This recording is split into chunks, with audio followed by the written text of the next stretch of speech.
I'm so honored to be the head of the Health and Human Services Department. Americans need someone to teach them how to be healthy. Someone like me, a 70-year-old man with movie star looks and a worm in his brain. As Donald Trump gets ready to start his second term as president, it's clear that some people just can't handle it. Alec Baldwin is one of those people, and his latest appearance on Saturday Night Live is proof of that. Instead of delivering clever jokes, Baldwin used the platform to mock Trump and his cabinet picks in a way that wasn't funny and left people cringing. His impression of Robert F. Kennedy Jr., Trump's health secretary pick, was awkward, lazy, and missed the mark. To make things worse, Baldwin ended the show with his fly down, turning himself into the butt of the joke. The episode kicked off with James Austin Johnson as Trump, proudly introducing his cabinet as the most epic of all time. His picks included Matt Gaetz as Attorney General and Robert F. Kennedy Jr. as Health Secretary. Johnson's Trump impression was entertaining and captured the character's humor, but Baldwin's portrayal of RFK Jr. fell flat. Instead of delivering a sharp impression, Baldwin relied on lines like, "I'm a 70-year-old man with movie star looks and a worm in my brain."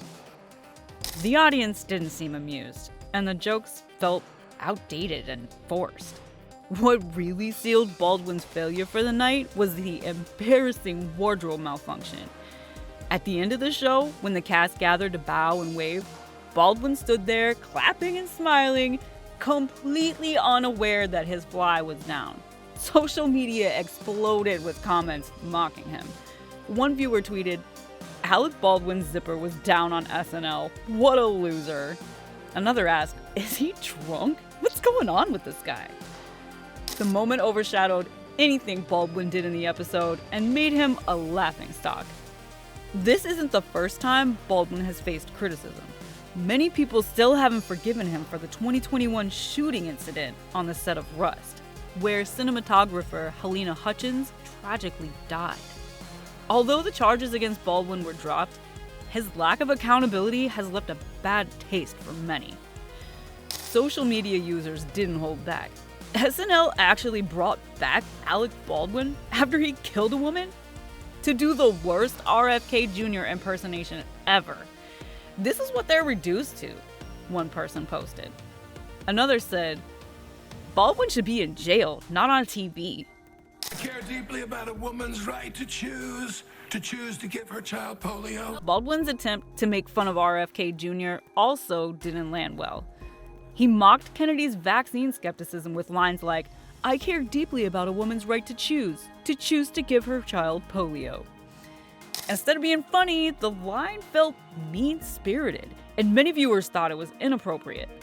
Alec Baldwin's RFK Jr. impression is the laziest comedy I've ever seen, one viewer tweeted. Another wrote, "This isn't comedy, it's just a cheap shot." The bigger issue here is SNL itself. Once known for its clever and balanced humor, the show has become overly political and one-sided. Many fans are tired of the constant attacks on conservatives and feel the show has lost its charm. SNL is dead, and Alec Baldwin is the reason why, one person tweeted. Another said, "You know your show's in trouble when you bring back Alec Baldwin for a terrible impression." All right, I gotta go. I got a dead dolphin in my car. In contrast, Trump continues to dominate headlines with his bold cabinet picks. While some of his choices are controversial, they've sparked important debates and kept his administration in the spotlight.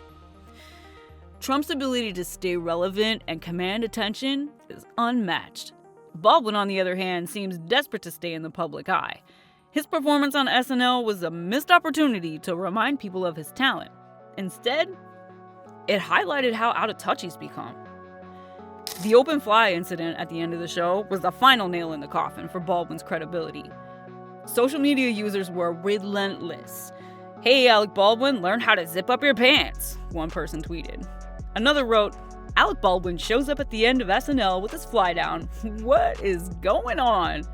These comments highlight how far Baldwin's reputation has fallen. Instead of being seen as a talented comedian, he's now viewed as someone who can't even keep his wardrobe together. So before moving on to what more Baldwin has to say, subscribe to our channel as we bring you the deepest secrets from Hollywood. Don't forget to hit the bell icon so you can always stay updated. Even Baldwin's return to SNL was met with skepticism. Many viewers questioned why the show would bring him back given the controversies surrounding the Rush shooting. Alec Baldwin back on SNL is just sad. He's not funny anymore, one person posted. Another added, SNL is so desperate for relevance that they brought back Baldwin for this? It's embarrassing. Adding to the criticism is Baldwin's refusal to fully address the Rust tragedy. When he claims he didn't pull the trigger, many believe he hasn't shown enough remorse. It's telling that Alec Baldwin is back on SNL after killing a woman. He should be in prison, not on TV, one person wrote. Another added, why are we supposed to act like Baldwin is funny again? He hasn't even apologized properly. Meanwhile, Trump continues to shine in the public eye. His cabinet picks, while stirring controversy, have kept him front and center in the national conversation. Love him or hate him, Trump knows how to stay relevant. Baldwin, however, seems stuck in the past, relying on tired jokes and outdated impressions. His performance on SNL did nothing to prove he still has what it takes to entertain. Ultimately, Baldwin's appearance on SNL was a disaster. Between his poor impersonation of RFK Jr., his open fly mistake, and the lingering controversy from that Rust shooting, Baldwin ended up being the joke of the night. One viewer summed it up perfectly. Alec Baldwin's comedy days are over. He's just not funny anymore. With performances like this, it's hard to disagree. Instead of mocking Trump, Baldwin ended up embarrassing himself and proving that his time in the spotlight might be coming to an end. A lot of people these days think they're always right. They believe their opinions are the only ones that make sense, and everyone else is wrong. This is especially true for people who call themselves woke. The problem with these people is that they are so far from religion or deeper values that they can't understand or accept someone like Donald Trump. When a conservative person like Trump comes along, they act like it's the end of the world. They can't handle the idea that their opinions might not be perfect or that someone might disagree with them. Woke people often say they are open-minded, but they aren't. They only like opinions that match theirs. If someone has a different view, they get mad. They call them names. They don't even try to understand why someone might think differently. When Trump was president, he didn't act the way they wanted, and that upset them. Instead of looking at what he actually did, they focused on how much they didn't like his personality. What they don't see is the good things Trump has done. For example, when he was president, more people had jobs, and the economy got better. He made sure America was stronger by focusing on energy independence and protecting the country's borders. He worked on better trade deals to help American businesses and families. He wasn't perfect, but he did a lot of good things. But the woke crowd doesn't want to talk about that. They just want to be angry because he doesn't fit their idea of what a leader should look like. The biggest problem with woke people is that they don't let others have different opinions. If you don't agree with them, they call you bad names or they try to make fun of you. But that's not how you solve problems or help people understand each other. It's okay for people to think differently. That's what makes the world interesting. Instead of mocking others, they should listen and have real conversations. Baldwin thought he was embarrassing Trump, but he ended up embarrassing himself. His jokes didn't make Trump look bad. They just showed how desperate he was to insult someone he doesn't like. In the end, Alec Baldwin wasn't the clever comedian he thought he was. He just looked silly, like someone trying too hard to prove a point, but failing miserably. Let us know your thoughts in the comments.